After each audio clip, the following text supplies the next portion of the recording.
Hi guys, so welcome to the new episode of Maker Mag Podcast. So time flies so fast. We've invited a lot of people for the past episodes and for today, a very special guest kasi parang sa mga nagdaan na podcast, siya lang naman yung cameraman, videographer. So now it's about time for us to reveal who is that person behind the camera. Siya ang ating special guest para sa isang quick break, quick conversation for today's episode. So, welcome natin si Chris. Hello guys. Ako yung videographer ni Kuya Makoy. Yan. So, uh, grabe, ang bilis ng panahon na you're part of the planning when we want to put into reality yung nakita natin na mga kwentuhan natin. And this time we want to involve mga madlang people na may makasama sila sa mga kwentuhan natin. So, magandang masimulan yun na mas makilala ka pa nila. The mind behind the camera. So, sino ba si Chris? So, yung kalala ko na. So, hello guys. My name is Chris. Ako yung batang dati before bago ako i-Christian. Sobrang nasa comfort zone ko talaga. Na, alam mo yun, parang patambay-tambay ng dati. Patambay-tambay na kung saan-saan. Ganun. Tapos involved sa mga maling ginagawa. Ilan taon ka ba nung nakilala kita? I mean, nung nasama ka, ilang taon ka nung nakilala kita sa Kids Church? 13 years old. 13 ba? Parang 10 ka lang nun. 13? Kasi 2025 ngayon. Mag-18 ka pa lang. Nakilala kita 2018. So, 18 minus 7, 10. Oo nga pala. 10 ka pa lang. Oo. Kasi Grabe, dude. 10 years old. Nakasombrero ka pa't kalbo nun, no? Batang... sobrang taba ko talaga na. So, grabe. Kaya nang sabi ko kanina, ikaw nagsabi, di ba, na parang 8 years yung grupo wherein, kasi yung group, that's our victory group or discipleship group, wherein we focus to equip and empower young people to be leaders of the next generation. And nakilala ko si Chris as 10 years old sa Kids Church, pre-teens. So, sa kids pa siya umaattend. Pero ngayon, ganap ng binata. Yeah, malapit na maging legal yung edad niya this coming October. Yan. Sa panahon na nag-join ka dun sa grupo, up to now, ano yung experiences mo and ano yung nakita mong advantage when you are connected to at least a group that you can say your family or community? Kumusta ka doon? I mean, yung taon na inilaan mo doon. Yung pag-ibig sa discipleship is very okay sa akin. Yung experience ko, yung advantage ko. And sobrang laking tulong sa akin. Kasi I know na may mga people na nakapaligid sa akin na tutulungan ako, masasandalan ako sa mga problema ko. And tuturuan ako paano mag-grow talaga. Sabihin natin, hindi ka na-connect sa grupo. Tapos, hindi ka na umaattend ng church. You're not connected to any brotherhood that's related to a church community. Anong ginagawa ni Chris? Sino siya? Ginagawa ko, hindi ako naging connected kay Bema. Ginagawa ko sa bahay na kami. Malayo kay Lord. Sobrang layo talaga. And ginagawa ko para mariwala ako sa buhay. Tambay-tambay lang, walang purpose sa buhay. Hindi alam yung purpose. Walang munin. I think, bro, kahit di ka naman sa akin connected, kahit kaninong group ka makonect na that will help you to grow with your relationship with Christ, you will be not who you are right now. Diba? Parang hindi lang siya sa akin, kapatid. It's really more of your intentionality that you want to grow with the Lord. Kaya ka naging ganyan. So, grabe nung sabi mo, batang palungunit, ganito ka lang. Sino ba si Chris talaga dati? Siguro, if the listeners will about to connect with you, na parang, paano natin nasabi na may transformation? Alamin muna natin, sino ka dati? Anong meron sa'yo? Lakas ng ulan. Oh. So, yung dating ako, nonchalant, introvert, Yeah, sobrang introvert ko talaga dati. Yung tipong nasa solo lang ako, na tapos hindi ako marunong makipag-connect sa mga tao. And then, sobrang kulit ko din dati. Alam mo yung introvert, tapos pag may nakilala na, sobrang kulit. Kailan lumalabas yung kakulitan ng isang introvert na person? Kapag nasa comfort zone ka, alam mo yun, kapag yung mga tropa mo, kasama Pag komportable ka dun sa mga kasama mo. comfortable ka. And what kind of characters or attributes or qualities yung masasabi mo na madali mo silang makakagaanan ng loob? Ano mga ugali meron sila? Siguro mga makukulit yung mga ugali. Ganun. So madali ka na makakonect pag gano'n. Tapos madali din akong may influensya. Kung ano yung ginagawa nila, yun yung gagawin ko para For sure people watching right now at yung nagsistream, madali mo na masabi what kind of person you are. You can easily say that you are introvert person or extrovert person ka. Ano ba yun? Pinipili mo mong maging ganon or parang habang lumalaki ka, wala gusto ko talaga ako lumag-isip. Gusto ko talaga tahimik ako Parang, paano mo nasabi that you are introvert person? Kung kaya mo naman din pala maging makulit. Ano mo nasabi? Parang, choice mo ba yun? choice ko ang pagiging introvert talaga. Kasi dahil sa mga nakakasalamuha ko ng mga kabataan ko rin, siyempre malakas din kapag mga, alam mo yun, doon talaga lumalabas yung pagiging extrovert ko. Pero kapag sa mga ibang tao na, doon kami naging maya na, uy, kaya mo na yan. Ganun. Kumbaga, nagbabato-batuhan pa kami kung sino mauna. Tsaka may factor kasi baka yung kinalakihan mo, your parents, hindi din talaga sila yung extrovert. Talaga sila extrovert. Diba?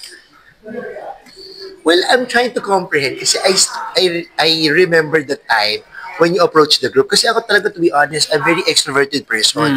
Kasi, for example, in one gathering, hindi ko kaya na hindi ko milala ng bagong tao I am the kind of person that I wanna get connected to new persons and introduce myself. Parang hindi kaya na konsensya ko na parang may tao doon sa isang circle or in one event tas wala silang kausap. So, maganda na nag-meet yung introvert and extrovert sa part na yon, di ba? So, parang ikaw, kasi to be honest, madaldalang introvert kapag may lumapit lang sa initiate ng conversation, grabe, I'll tell you, mas madaldal yung mga introverted persons. Ano talaga siya? Sila guys, kumbaga, sila pa yung magiging tropa mo talaga. Pero, yung sinasabi ko, hindi ko lang lubos alam mo yun, hindi lang siya totally sisik sa akin.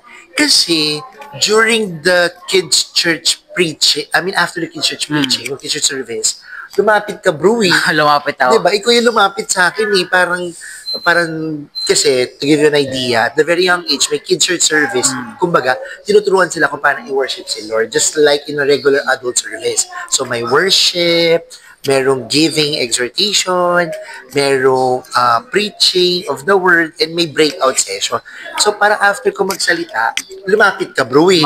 Gusto mong kumunik paano yun? Ito kasi, share ko lang sa inyo, guys, na dati kasi, nung nakikisiti lang ako sa VG ng parents ko, napagtanto ko na, kailangan ko na rin talaga humanap ng victory group para hindi ako tumambay dito, na hindi nasasayang oras ko. Nung nasa kids church ako, nakita ko yung mga member ni Kuya Makoy, naka-pogi t-shirt. Pogi means presence of God inside. So dahil sa t-shirt na yon, naengganyo ako sumali. Na ano ba talaga meron sa grupo nito? Bakit may mga t-shirt sila ganun? Kasi ako dati pasikat ako dati ganun. Na nakikiuso talaga ako nun. Balik tayo sa story na nung nakita ko yon. Wait, so kung baka sa terminology ngayon, cloud chaser. Cloud chaser ako talaga na kung ano yung gagawin ko, kung ano yung sinusuotin ko. Yeah, balik tayo sa story na dahil nga sa t-shirt na yon, nakonek ako kay Kuya Makoy. Na ito pala yung ginagawa sa Victory Group na inaaral namin yung word ni Lord and tinuturuan kami paano maging grow as a man talaga. Yeah. I think on that matter, I don't see cloud chasing and being part of a group is a negative one. Kasi, sino ba naman yung ayaw na walang kinabibilangan? at some point in our lives, we want to feel belong.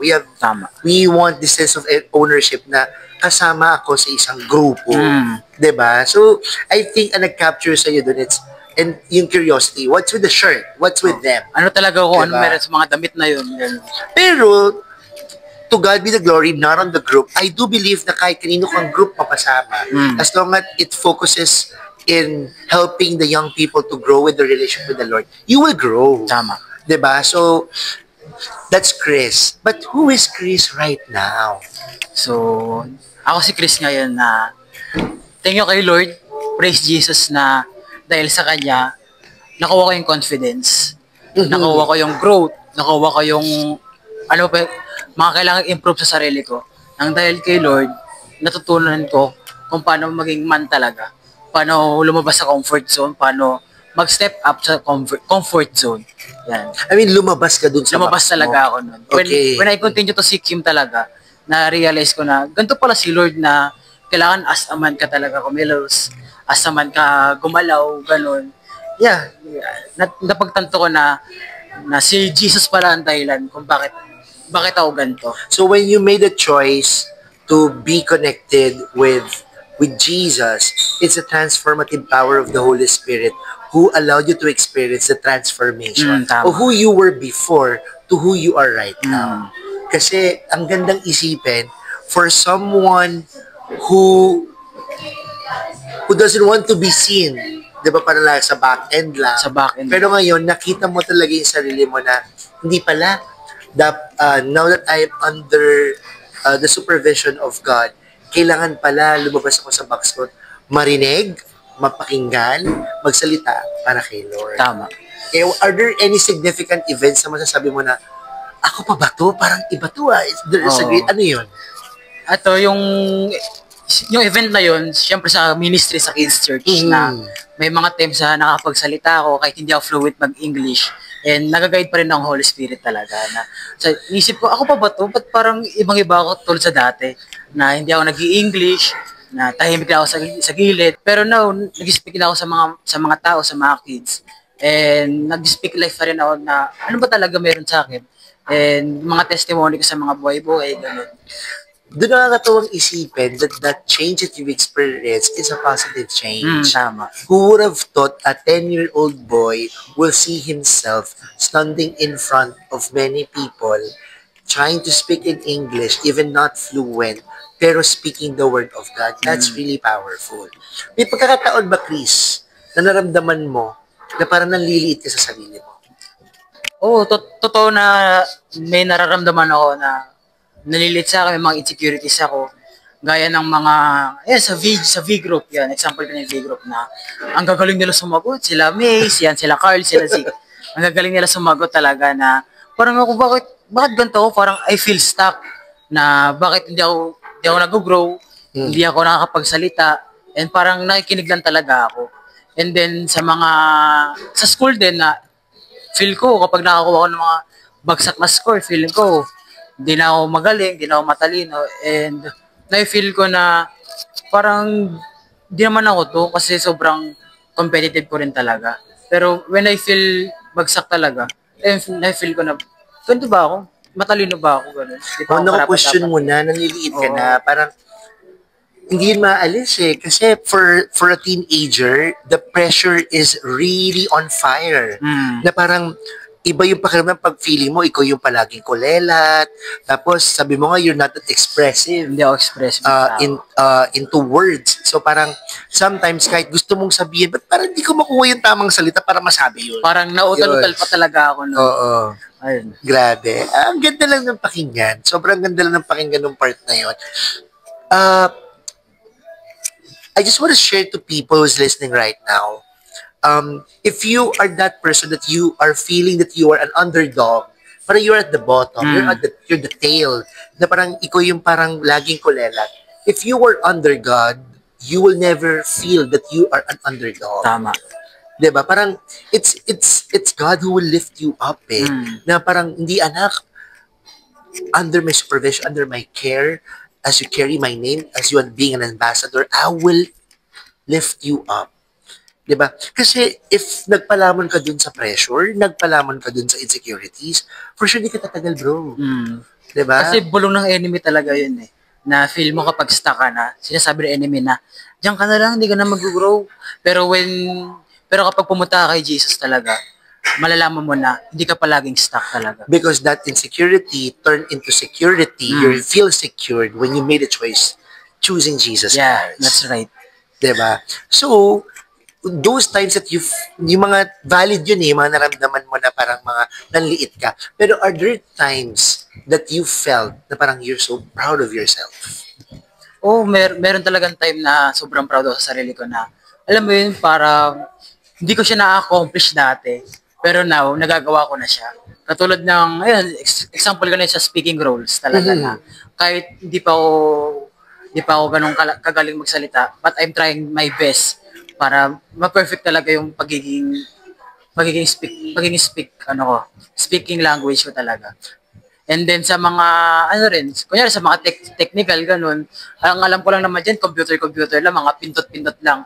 But I realized na hindi pala siya ganito. Mas kailangan talaga na mas mag-improve talaga ako sa technical din na yun. Which is nagagawa ko na rin siya ng tama na yung mga pinapagawa. Kunyari, example ko lang sa mga presentation, na dati di ako marunong gumawa ng mga PPT, ganyan. But nung nalaman ko na mas kailangan pala yun, especially sa school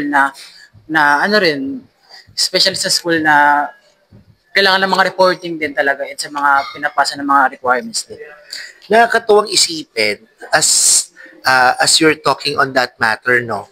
Yung parang the small progress from this someone na hindi masyadong nagsasalita tapos na-improve yung public speaking experience niya, yung technical skills na mas na-improve sa mga editing skills niya. Nakakatuwang isipin yun kasi you are acknowledging those small progress. Tama. Because even if it's a small progress, it's something that you can be proud of. Kasi nag-next level eh. 'Di ba? One of the reasons why I let this conversation with Chris, may recent testimony kasi siya na talagang something that you can really connect with. Na parang sometimes parang feeling mo, may direction pa ba tong life ko? Saan ba ako patungo? Parang naliliit na ako. Can you share that sa kanila? Recently lang talaga to guys. Share ko na yun sa mga college experience ko. When I take mga entrance exam, PUP, PhilSCA, UMAC, and TCU, yan. And yung mga tinake ko na exam is, di siya pumasa. And then, sobrang lungkot ko nung kasi hindi ko na alam yung kung saan ako patungo, kung mag-work na ba talaga ako after hindi ako makapasa o kung magsasuffer na lang ako sa mga babayarin sa mga school, like sa mga college. And then natanto ko na sobrang mahal pala talaga sa private.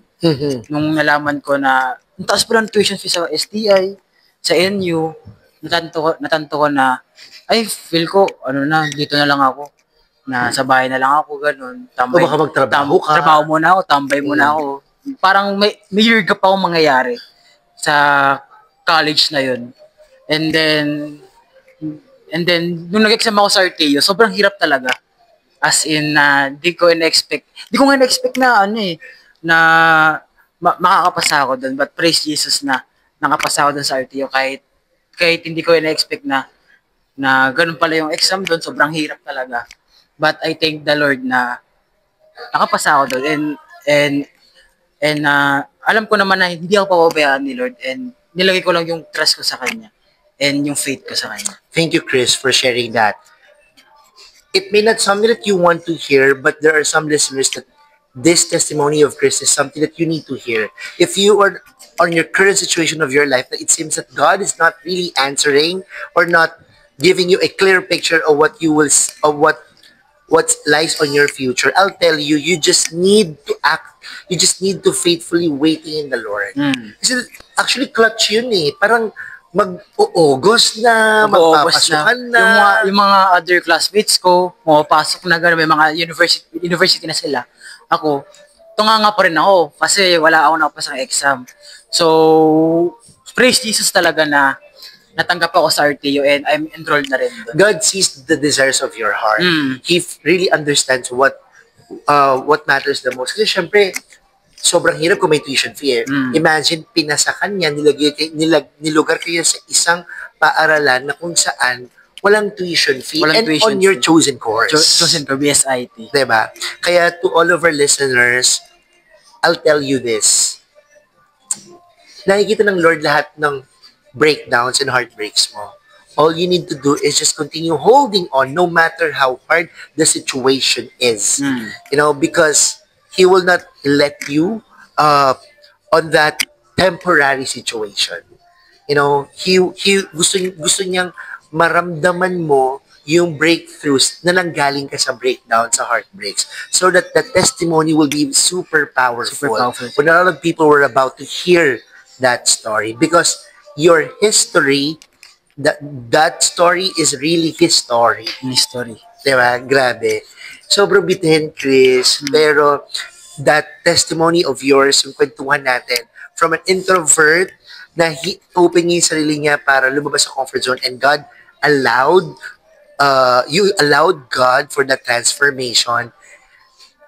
Dun pa lang sobrang powerful na. And then for someone who sees being an underdog but continues to stay under the leadership of God, grabe din yung testimony na ginagawa. Kaya sa pakikinig ninyo, maraming salamat. Okay?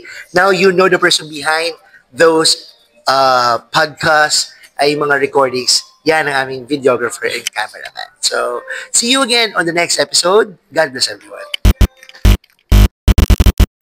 So, excited mag-end, pero we can't afford not to end this that you will not be able to share any last message to our So, listeners. ang message ko lang sa inyo is, kapag feel nyo na, alam mo yun na, walang-wala na ako, wala na akong punta, wala na akong hope sa buhay. Sure, I just encourage you to seek Jesus talaga. Jesus every day, involve Jesus talaga. And put your trust and faith on Him talaga. Yeah, ayun lang yung gusto ko, base ka sa mga testimony na sabi ko na, from being hopeless to have a hope again para makapag-aral. Thanks, praise to Jesus talaga. Ayun gusto kong last message ko sa inyo guys na put your trust, faith on Him. Ayun lang. I love that. So, that's all folks. Thank you so much. Totoo na yun. Okay? Maraming salamat. Good night.